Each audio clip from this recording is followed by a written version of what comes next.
بسم اللہ الرحمن الرحیم۔ السلام علیکم دوستو، گزشتہ ویڈیو میں ہم نے اسماعیل علیہ السلام کا تذکرہ کیا تھا اور اس سے گزشتہ ویڈیو میں حضرت ابراہیم علیہ السلام کا۔ اگر آپ نے وہ ویڈیوز نہیں دیکھیں تو انہیں بھی ضرور دیکھیں۔ آج کی ویڈیو میں ہم تذکرہ کریں گے حضرت اسحاق علیہ السلام کی زندگی کے حالات و واقعات کا۔ یاد رہے کہ حضرت اسحاق علیہ السلام حضرت اسماعیل علیہ السلام کے بھائی یعنی حضرت ابراہیم علیہ السلام کے فرزند ہیں۔ ہم آپ کو حضرت اسحاق علیہ السلام کی زندگی کے علاوہ اس غلط فہمی کے بارے میں بھی بتائیں گے جو یہود کی پیدا کردہ ہے اور وہ لوگوں کے ذہنوں کو خراب کرنے کی کوشش کرتے ہیں۔ آج کی یہ ویڈیو بھی قصص الانبیاء کی نہایت اہم ویڈیو ہے، لہٰذا ویڈیو کو بغیر سکپ کیے آخر تک لازمی دیکھیے گا۔ اور اگر آپ نے ابھی تک ہمارا چینل اسلامک اسٹوڈیو سبسکرائب نہیں کیا ہے تو ابھی سبسکرائب کر لیں، ساتھ میں بیل نوٹیفیکیشن کو ضرور آن کر لیجیے گا تاکہ لیٹسٹ اپلوڈ ہونے والی ویڈیوز آپ تک بر وقت پہنچتی رہیں۔ تو چلیے دوستو، آغاز کرتے ہیں اپنی آج کی ویڈیو کا، اور سب سے پہلے بات کرتے ہیں حضرت اسحاق علیہ السلام کی ولادت کی۔ تو یاد رہے کہ حضرت ابراہیم علیہ السلام کی عمر مبارکہ 100 برس اور آپ علیہ السلام کی اہلیہ حضرت سارہ علیہ السلام کی عمر 90 سال تھی جب ان کے ہاں حضرت اسحاق علیہ السلام پیدا ہوئے۔ ان دنوں حضرت ابراہیم علیہ السلام ملک شام میں رہائش پذیر تھے، جبکہ بڑے صاحبزادے حضرت اسماعیل علیہ السلام 14 سال سے مکہ مکرمہ میں اپنی والدہ حضرت ہاجرہ علیہ السلام کے ساتھ مقیم تھے۔ روایات میں آتا ہے کہ ایک دن اللہ تعالیٰ نے فرشتوں کی ایک جماعت کو زمین پر بھیجا تاکہ وہ قوم لوط پر عذاب الہی نازل کریں جو حد سے گزر چکی تھی، جس کا تفصیلی تذکرہ ہم حضرت لوط علیہ السلام والی ویڈیو میں کر چکے ہیں۔ یہ فرشتے پہلے حضرت ابراہیم علیہ السلام کے پاس آئے اور انہیں اللہ تعالیٰ کی جانب سے ایک سعادت مند بیٹے کی خوشخبری سنائی۔ چونکہ حضرت سارہ علیہ السلام بوڑھی تھیں، فرشتوں کی اس خوشخبری پر انہیں بڑی حیرت ہوئی اور تعجب بھی، جس کا ذکر اللہ تعالیٰ نے قرآن پاک میں یوں فرمایا: ہم نے اس کو یعنی حضرت سارہ علیہ السلام کو اسحاق علیہ السلام کی اور اسحاق علیہ السلام کے بعد یعقوب علیہ السلام کی خوشخبری دی تو انہوں نے کہا، اے ہے میرے بچہ ہوگا، میں تو بڑھیا ہوں اور میرے شوہر بھی بوڑھے ہیں، یہ تو بڑی عجیب بات ہے۔ انہوں یعنی فرشتوں نے کہا، کیا تم اللہ کی قدرت سے تعجب کرتی ہو؟ اے اہل بیت، تم پر اللہ کی رحمت اور اس کی برکتیں ہیں۔ حضرت ابراہیم علیہ السلام بھی اس خوشخبری پر بڑے حیران ہوئے کیونکہ وہ بہت بوڑھے ہو چکے تھے، لہٰذا انہوں نے بھی عذرائے تعجب فرشتوں سے فرمایا، جب مجھے بڑھاپے نے آ پکڑا تو تم خوشخبری دینے لگے، اب کاہی کی خوشخبری دیتے ہو؟ انہوں نے کہا، ہم آپ علیہ السلام کو سچی خوشخبری دیتے ہیں، آپ علیہ السلام مایوس نہ ہوں۔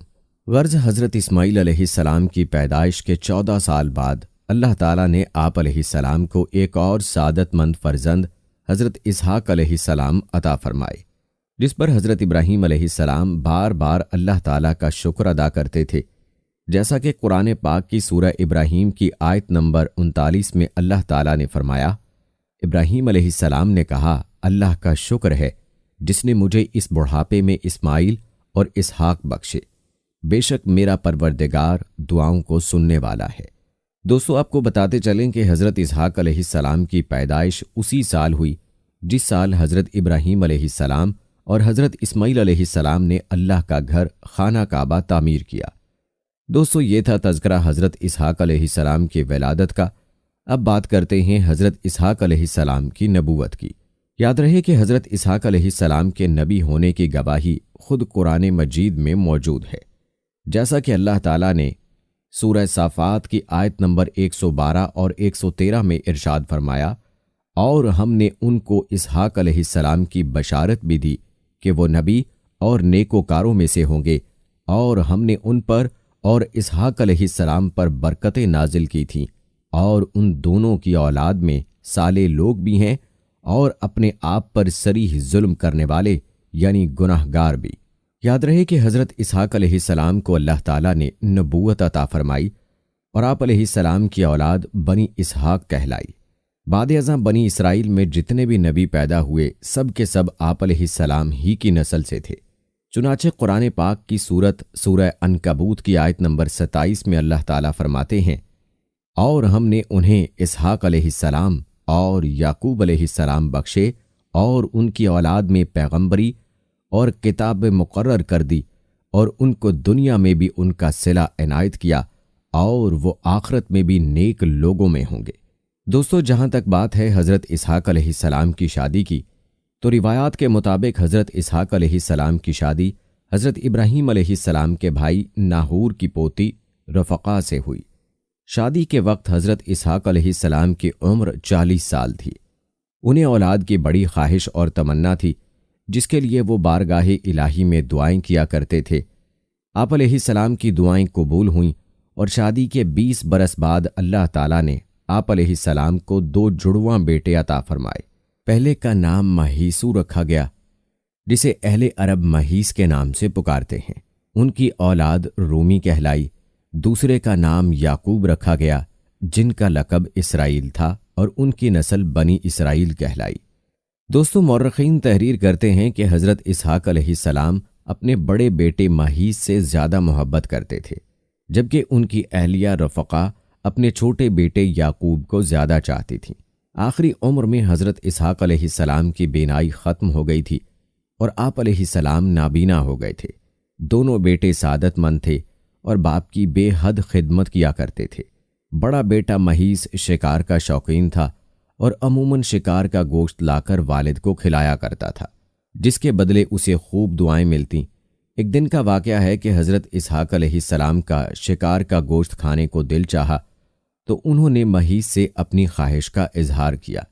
وہ والد کے لیے شکار کی تلاش میں نکل کھڑا ہوا۔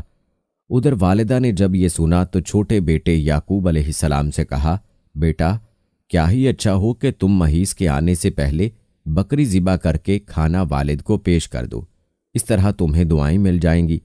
حضرت یعقوب علیہ السلام نے والدہ کی ہدایت پر عمل کیا اور جلدی سے بکری کا گوشت بھون کر والد کی خدمت میں پیش کر دیا۔ نابینا والد نے کھانا تناول فرمایا اور دعائیں دیں کہ اللہ تعالیٰ تمہارے مرتبے کو بلند فرمائے اور تمہاری نسل میں انبیاء اور بادشاہ پیدا فرمائے، تمہیں کشادہ رزق اور اولاد کثیر عطا فرمائے۔ کچھ دیر بعد بڑے صاحبزادے شکار کا گوشت لے کر خدمت میں حاضر ہوئے اور تناول فرمانے کی درخواست کی، جس پر حضرت اسحاق علیہ السلام کو بڑا تعجب ہوا۔ وہ گویا ہوئے، اے بیٹے، یہ کیا ہے؟ مہیس نے کہا، یہ وہ شکار کا گوشت ہے جس کی آپ علیہ السلام نے مجھ سے فرمائش کی تھی۔ حضرت اسحاق علیہ السلام نے مزید حیران ہو کر فرمایا، وہ تو تم کچھ دیر پہلے مجھے کھلا چکے ہو۔ اب مہیس کے حیران ہونے کی باری تھی۔ بولے، ابا جان، میں تو ابھی شکار کا گوشت لے کر آپ علیہ السلام کی خدمت میں حاضر ہوا ہوں، اس سے پہلے تو میں نہیں آیا۔ حضرت اسحاق علیہ السلام سمجھ گئے کہ وہ چھوٹے بیٹے یعقوب علیہ السلام لائے ہوں گے۔ چنانچہ آپ علیہ السلام نے مہیس کے لائے ہوئے کھانے کو بھی تناول فرمایا اور اسے دعا دی کہ تمہاری نسل سرسبز و شاداب زمین پر خوب پھلے اور پھولے، ان کے پھلوں اور رزق میں اللہ خوب برکت عطا فرمائے۔ دوستو، کہتے ہیں کہ مہیس کو اپنے بھائی یعقوب علیہ السلام کا سبقت لے جانا اور پہلے دعائیں لے لینا سخت ناگوار گزرا اور وہ یعقوب علیہ السلام کے دشمن بن کر ان کی جان کے درپے ہو گئے۔ والدہ نے جب مہیس کے غم و غصے کو دیکھا تو انہیں خوف محسوس ہوا اور انہوں نے چھوٹے بیٹے یعقوب علیہ السلام سے کہا کہ تم فوری طور پر شام چھوڑ کر اپنے ماموں کے پاس ہران چلے جاؤ، مجھے ڈر ہے کہ مہیس تمہیں قتل نہ کر دے۔ جب بھائی کا غصہ ختم ہوگا تو میں تمہیں واپس بلوا لوں گی۔ حضرت اسحاق علیہ السلام کو بھی معاملات کی نزاکت کا احساس تھا، چنانچہ انہوں نے اس فیصلے کی حمایت کرتے ہوئے حضرت یعقوب علیہ السلام کو فوری چلے جانے کا مشورہ دیا۔ یوں حضرت یعقوب علیہ السلام والد اور والدہ سے دعائیں لے کر ملک شام سے ہجرت کر گئے۔ دوستو، اب بات کرتے ہیں اس غلط فہمی کی جو حضرت اسحاق علیہ السلام کے حوالے سے تورات میں تحریف کے ذریعے پیدا کی گئی ہے۔ کہتے ہیں بنی اسرائیل نے اللہ کی کتاب تورات میں تحریف کرتے ہوئے حضرت اسحاق علیہ السلام کو ذبیح اللہ قرار دیا ہے۔ تورات میں یوں تھا، اللہ تعالیٰ نے اپنے اکلوتے بیٹے کو ذبح کرنے کا حکم دیا۔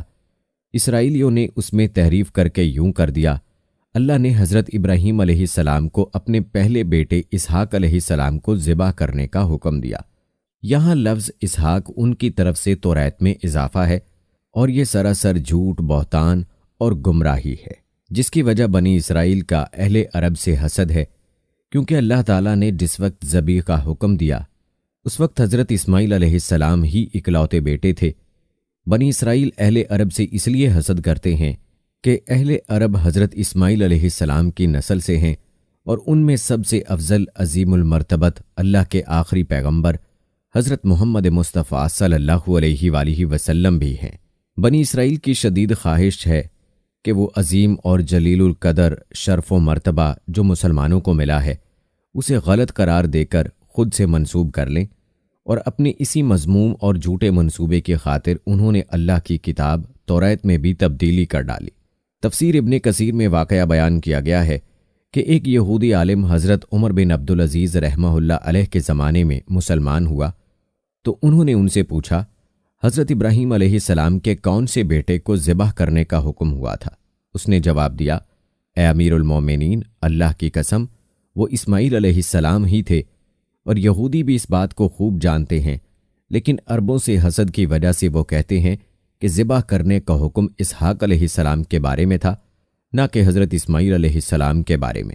دوستو یاد رہے کہ یہود و نصارہ کے بارے میں اللہ تعالیٰ نے قرآن پاک میں فرما دیا ہے کہ وہ کبھی مسلمانوں کے دوست نہیں ہو سکتے، جیسا کہ سورہ مائدہ کی آیت نمبر 51 میں اللہ تعالیٰ فرماتے ہیں، اے ایمان والو، تم یہود و نصارہ کو دوست نہ بناؤ، یہ تو آپس میں ہی ایک دوسرے کے دوست ہیں، تم میں سے جو بھی ان میں سے کسی سے دوستی کرے وہ بے شک انہی میں سے ہے، اللہ تعالیٰ ظالموں کو ہرگز راہ راست نہیں دکھاتا۔ ان آیات کی شان نزول کے بارے میں بیان کیا جاتا ہے کہ حضرت عبادہ بن صامت انصاری رضی اللہ تعالی عنہ اور رئیس المنافقین عبداللہ بن ابی دونوں ہی عہد جہالیت سے یہود کے حلیف چلے آ رہے تھے۔ جب بدر میں مسلمانوں کو فتح حاصل ہوئی تو عبداللہ بن ابی نے بھی اسلام کا اظہار کیا۔ ادھر بنو قینقاع کے یہودیوں نے تھوڑے ہی دنوں بعد فتنہ برپا کیا اور وہ کس لیے گئے، جس پر حضرت عبادہ نے تو اپنے یہودی حلیفوں سے اعلان برات کر دیا، لیکن عبداللہ بن ابی نے اس کے برعکس یہودیوں کو بچانے کی ہر ممکن کوشش کی، جس پر اللہ تعالیٰ نے سورہ بقرہ کی آیت نمبر 120 نازل فرمائی۔ دوستو ایک دوسری جگہ ارشاد ہے کہ یہودی اور نصارہ تم میں سے ہرگز راضی نہ ہوں گے جب تک تم ان کے طریقے پر نہ چلنے لگو۔ دوستو یہاں مسلمانوں کے لیے ایک لمحہ فکریہ یہ ہے، اور مسلمانوں کو اس بارے میں سوچنا چاہیے، کیونکہ آج ہم نہ صرف انہیں اپنا دوست، ہمدرد اور خیرخواہ سمجھتے ہیں، بلکہ انہیں راضی کرنے کے لیے ان کے رہن سہن، کھانے پینے، اٹھنے بیٹھنے، لباس و اقدار کو اپنانے باعث عزت و افتخار سمجھتے ہیں۔ اب تو حالت یہ ہے کہ نقالی اغیار نے ہمیں کہیں کا نہ چھوڑا۔ دوستو ہمیں اجتماعی اور انفرادی طور پر یہ سوچنے کی ضرورت ہے کہ جن قوموں کو قرآن پاک بتاتا ہے کہ وہ تمہاری دوست نہیں ہو سکتی، آج ہم انہی قوموں کے پیچھے چل رہے ہیں۔ اللہ ہماری حفاظت فرمائے۔ ہم بات کر رہے تھے حضرت اسحاق علیہ السلام کی، تو یاد رہے کہ اللہ جل شانہ نے اپنی کتاب مقدس قرآن پاک میں حضرت اسحاق علیہ السلام کا ذکر 16 مرتبہ فرمایا، اور قرآن مجید میں مختلف مقامات پر حضرت اسحاق علیہ السلام کے نام کے ساتھ تذکرہ ملتا ہے۔ مثلا سورہ انبیاء کی آیت 72 میں یوں ہے، اور ہم نے انہیں عطا فرمایا اسحاق اور یعقوب جیسا پوتا۔ سورہ صافات کی آیت نمبر 112 میں ہے، اور ہم نے بشارت دی اسحاق کی کہ وہ نبی ہوگا۔ اور سورہ انعام کی آیت نمبر 84 میں یوں ارشاد ہوا، اور ہم نے اس یعنی ابراہیم کو اسحاق اور یعقوب مرحمت فرمائے، اور ہر ایک کو ہم نے ہدایت دی۔ اسی طرح بخاری مسلم میں حضرت ابو ذر رضی اللہ تعالی عنہ سے مروی ہے، فرماتے ہیں کہ میں نے اللہ کے رسول صلی اللہ علیہ وآلہ وسلم سے سوال کیا، پہلی مسجد کون سی بنائی گئی؟ نبی مکرم صلی اللہ علیہ وآلہ وسلم نے فرمایا، مسجد حرام۔ میں نے عرض کیا پھر کون سی؟ تو آپ صلی اللہ علیہ وآلہ وسلم نے فرمایا، بیت المقدس۔ میں نے عرض کیا دونوں کے درمیان کتنی مدت تھی؟ فرمایا 40 سال۔ اور اہل کاوب کا کہنا ہے کہ بیت المقدس کی بنیاد حضرت یعقوب علیہ السلام نے رکھی۔ واضح ہوا کہ حضرت اسماعیل علیہ السلام اور حضرت ابراہیم علیہ السلام کی تعمیر کعبۃ اللہ کے 40 سال کے بعد پوتے حضرت یعقوب علیہ السلام نے بیت المقدس کی بنیاد رکھی، اور بعد میں اس کی تعمیر حضرت سلیمان علیہ السلام نے مکمل فرمائی۔ دوستو ثابت ہوا کہ روئے زمین پر اللہ کی عبادت کے لیے پہلا گھر کعبۃ اللہ ہے، اور وہی قبلہ اول ہے۔ قرآن میں بھی اس بارے میں یوں ارشاد ہوا، بے شک پہلا گھر جو بنایا گیا لوگوں کی عبادت کے لیے وہ مکے میں ہے۔ سورہ آل عمران آیت نمبر 96۔ دوستو حضرات انبیاء علیہ السلام کے حالات اور واقعات پڑھنے سے اندازہ ہوتا ہے کہ ان حضرات نے اللہ کے پیغام یعنی دین کو پہنچانے میں کس قدر ہمت و استقلال، جرأت و بہادری اور اخلاق کے ساتھ ہم تک پہنچایا، اور اس راہ میں ہر قسم کی قربانی بھی دی، اپنی جان، مال، اولاد اور ہر محاذ پر ڈٹ کر کھڑے رہے، کسی ملامت کرنے والے کی کوئی پرواہ نہ کی۔ یہ دین انتہائی قربانیوں کے بعد ہم تک پہنچا ہے۔